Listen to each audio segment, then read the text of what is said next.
So, in any warfare, the first victim is the truth. When the truth is killed, then violence and atrocity can be justified. So, before I speak further, I want you to go and listen to the following clip, and then we can unpack everything about Venezuela and, of course, about Africa. Let's go.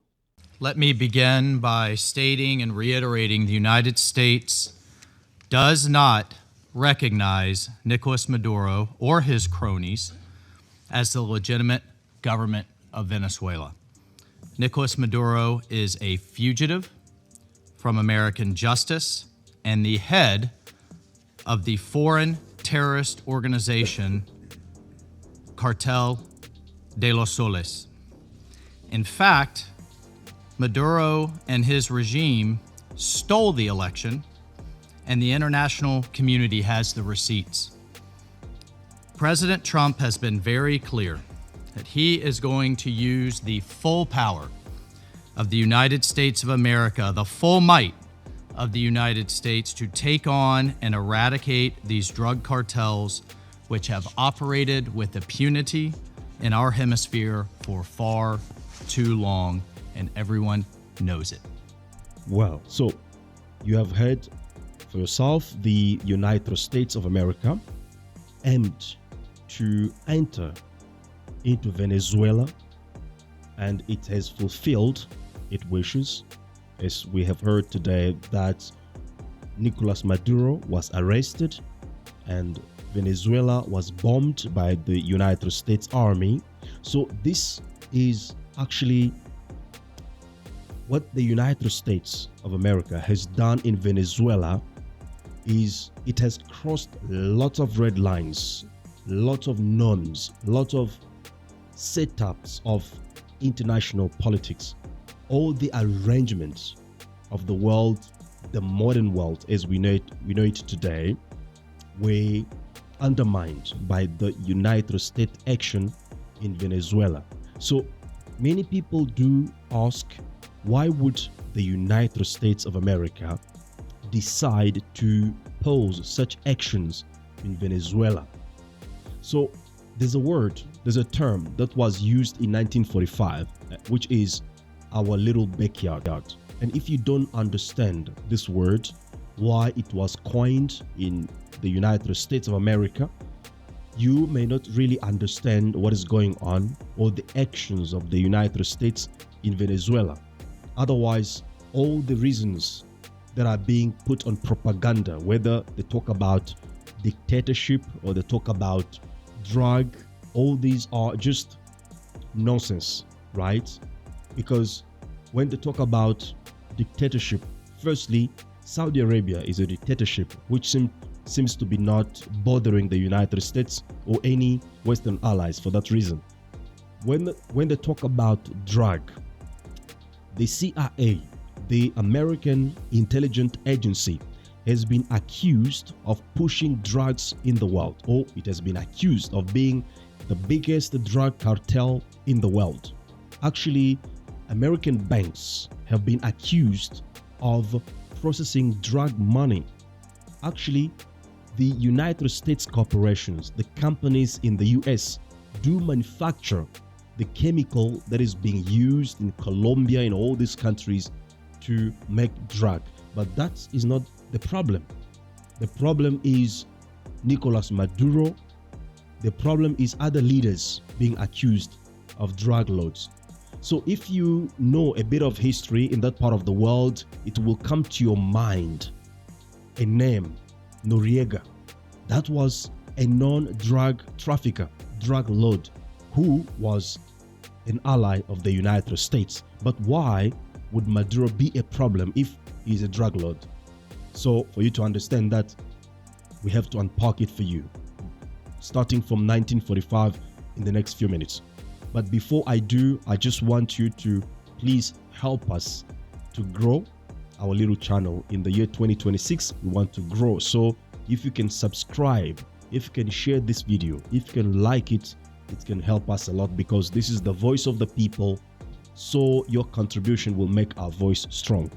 Before anything, peace and love, freedom and decolonization to all African people, those at home, those abroad, and those in the future.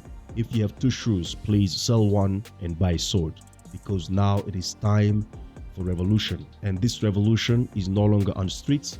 This revolution is in the mind, because if we are not in charge of our mind, the enemy will take control of our mind and use our bodies as tools of self-oppression. Once again, receive our revolutionary greetings from the African Continental Unity Party. My name is King Kabbalah. So let's unpack this. So for you to understand what is going on in Venezuela, you have to understand 1945, at the end of the Second World War, or if you like, the European Tribal War. So at the end of the Second World War, America was the big winner of the war, because it came out as the richest country in the world, controlling about 50% of the world economy, while it represented only about 6% of the world population. So American thinkers at that time began to think already about how to preserve their power, their status in the world as a superpower, and surpassed and compromised power in the world. And to do that, one of the strategies, there were many strategies that were undertaken and implemented actually, or transformed into policies. One of them was aiming to divide the world in different blocks or different spheres of American influence. And each block has to respond to a particular American need. For example, Africa and some Arabic countries who are rich in oil were part of what was called Grand Area. And the purpose, the goal, the objective of Grand Area in relation to American needs or American politics was to be there as the providers of raw materials that the United States corporations needed. And in return, the same countries, part of the Grand Area, were supposed to be the open market for the US products. Those are the two objectives. So any leader who dared to defy that order was either overthrown, was either killed, was either sanctioned in different ways. Lumumba, you can put him on the list. The Kwame Nkrumah, you can put him on the list. So if you come in power and want to use the resources of your country to transform them locally so that you can create jobs, so that you can sell them abroad and bring economy in your country, you had to go. You were enemy of American politics. Whether you were democratically elected or not, that didn't matter really at all. But if you had to open your economy, to open your country, your resources to be taken by America, and open your market for the economic dumping of American products, which kill your industry, kill your technology or your creativity, then you were a democratic leader. Even if you were a drug lord like Noriega, that was not a problem. So now, when it comes to Latin America, all these countries closer to America, they were part of what was called our little backyard. America called them our little backyard. You know what is a little backyard? It's like your garden. You move in as you want. Nobody can judge you. You plant whatever that you want to plant there. Nobody can judge you. You take off whatever that you want to take off. Nobody can judge you. And that is what all these countries constituted for America. So America reserved itself the right to move in one of these countries to do what they have done. Actually, today, this almost the same date as today, that same president I mentioned, Noriega of Panama, was also arrested and transferred to America. He was judged, he was imprisoned, and he died there, I guess, in 2017, if I'm not mistaken. So today, America repeats the same thing again, moves into Venezuela, bombs the country first of all, and then arrest the president of the country. And it's beyond all the international norms, right? But it surprises us who think of international norms. But for Americans, it's just like somebody moving in their backyard. So what condemnation can you put on them? Because it is their backyard. So that is exactly what can be the rationale, the motive, the reasoning behind American actions in Venezuela. The reason is simple, or the motive is simple: to control the oil of Venezuela. There's nothing else. To control the oil of Venezuela. The same reason can be applied to what is about or what may happen with Iran. So it's all about resources control, domination, and exploitation of the people. Unfortunately, every place where Americans or Westerners in general, every place where they set foot, they leave behind them misery, destitution, hunger, poverty, chaos, division, most importantly, and above all, environmental destruction. Look in Libya, look in Iraq, look in Syria, look everywhere they've gone. They've created chaos, division. When before they came to Libya, there was one government. Today, there are like two governments. Look in Sudan. I mean, all these places where they go, the only thing they know how to breed, the only thing that they know how to create is chaos, destruction, destitution, division, tribalism, all the conditions that cannot allow a country or a nation to rise, to organize, to prosper, to develop.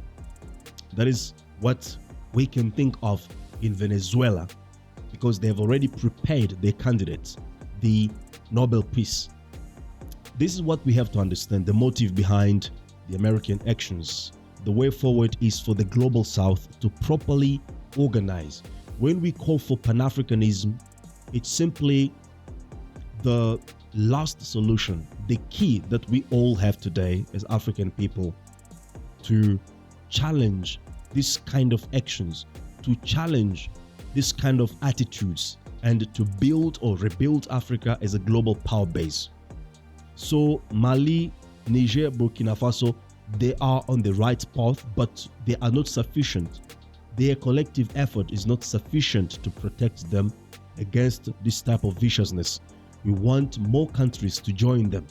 We don't want other people to observe to see what's gonna happen with them. Whatever that happens with them is a step forward toward freedom. So we want as many countries to join them, and we encourage all aspirant leaders in Africa who will take the leadership of their nations in the next 1 or 2 years to really aim to join the AS and make this embryo growing for the realization of Pan-African agenda that we all want, so that together we can form the power of deterrence, the power that will protect us and protect our resources.